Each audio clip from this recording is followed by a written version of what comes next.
பலத்தை அம்பு கொண்டு அசங்கென்றால் அசங்குமோ? நம்பமற்ற பார்க்கடல் கலங்கென்றால் கலங்குமோ? இன்பமற்ற யோகியை இருளும் வந்து அணுகுமோ? செம்பொன்னம்பலத்துளே தெளிந்ததே சிவாயமே.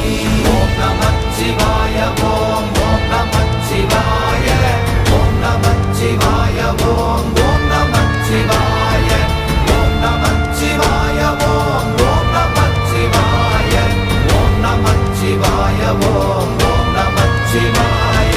அவ்வெனும் எழுத்தினால் அகண்டம் ஏழுமாகினாய், உவ்வெனும் எழுத்தினால் உருத்தரித்து நின்றனை, மவ்வெனும் எழுத்தினால் மயங்கினார்கள் வையகம். அவ்வும் உவ்வும் அவ்வுமாய் அமர்ந்ததே சிவாயமே. ஓம் நமச்சிவாய ஓம் ஓம் நம